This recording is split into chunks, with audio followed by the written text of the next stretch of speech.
Assalamualaikum teman-teman, terima kasih sudah klik video ini. Gimana nih kabar kalian? Semoga selalu sehat, bahagia, dan tentunya diberi kelancaran rezeki, amin. Menikah adalah perjuangan hidup yang dijalani oleh suami dan juga istri. Namun ada kalanya seorang istri di dunia ini menanggung kesedihan yang tak berujung. Dikala sang suami yang ia percaya untuk menjaganya malah melakukan kejahatan yang begitu sadis terhadap dirinya. Nah, gimana kisah lengkapnya? Yuk kupas tuntas di channel Rikaro.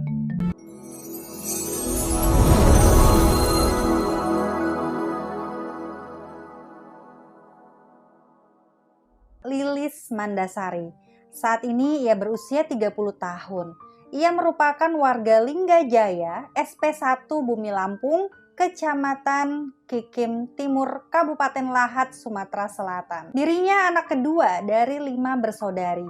Ibunya telah meninggal dan mereka hidup bersama sang ayah yang bernama Didik Sumardi.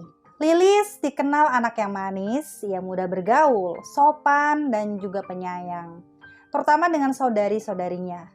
Namun setelah pernikahan, kabar dirinya pun mulai meredup. Ia mulai tertutup dan juga jarang berbicara. Tahun-tahun pun berlalu, desas-desus mulai terdengar. Lilis dan suaminya dikabarkan sering berkelahi karena kerap terdengar ada suara lantang dari kediaman keduanya. Suami Lilis bernama Agus, berusia 35 tahun. Ia juga seorang warga Lahat. Lilis dan Agus telah menjalani pernikahan selama kurang lebih 12 tahun. Dan seperti pepatah mengatakan, jarum jatuh pun bisa terdengar. Bagaimanapun ditutupinya, permasalahan rumah tangga keduanya sudah menjadi rahasia umum. Lilis kemudian mendatangi kakaknya yang bernama Tini Martina, berusia 32 tahun. Dirinya kemudian mengakui selama ini telah mengalami KDRT. Lilis bertahan karena ia memiliki 2 buah hati yang terbilang masih kecil, berusia 11 dan juga 4 tahun. Sang kakak awalnya tidak percaya bahwa memiliki adik ipar seperti itu. Sambil menangis, Lilis pun mengatakan bahwa jika ia masih bertahan hanya karena kedua anaknya, dia takut lama-lama nyawanya yang akan hilang percuma. Hari-hari berlalu, Lilis pun semakin sering berkunjung ke rumah saudarinya. Ia bercerita bagaimana perlakuan suaminya sering sekali mabuk dan bahkan berjudai. Lilis bahkan mengatakan untuk mencukupi kebutuhan rumah tangganya, ia berjualan gorengan. Tibalah di mana Lilis sudah benar-benar menyerah. Dan pada hari itu, tepat saat sebelum sore hari, Lilis pun memberanikan diri mengatakan kepada suaminya bahwa ia meminta untuk bercerai. Tekad Lilis sudah bulat. Ia akan menghidupi kedua anaknya sendiri karena ia sudah tidak tahan dengan perlakuan suaminya. Setelah itu, Lilis pun berlari kabur. Dengan keberanian yang tersisa, ia pergi ke rumah saudari-saudarinya. Dan saat itu, Tini pun segera mencoba menenangkannya melalui WhatsApp. Lilis kabur dengan sisa tenaganya menuju kediaman kakaknya. Akan tetapi, belum sempat Lilis sampai, suaminya yaitu Agus malah lebih dulu sudah datang ke rumah Tini. Dia mencari Lilis, memaki-maki dan bahkan mengancam akan membunuhnya. Melihat gelagat adik iparnya itu, Tini kemudian menghubungi Lilis melalui pesan singkat agar ia jangan datang ke rumah dulu dan bersembunyilah di desa katanya. Namun terlambat teman-teman. Agus sudah mendapati Lilis. Lalu Tini pun segera menarik Lilis ke dalam kamar. Mereka berlima mencoba untuk melindungi Lilis. Agus mengamuk, ia seperti kesetanan. Ia membawa buku nikah, kartu keluarga dan juga sajam. Lalu seketika ia membakar buku nikah serta kartu keluarganya satu persatu.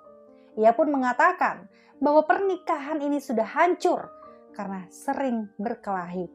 Agus pun menggedor pintu kamar hingga pada akhirnya Lilis mengalah dan membuka pintu. Lalu teman-teman, tidak diduga hal mengerikan inilah yang terjadi.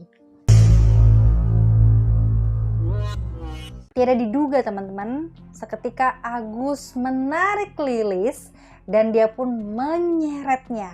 Kemudian tanpa rasa kasihan, Agus pun memukul Lilis berkali-kali serta bahkan menghujamkan sajam.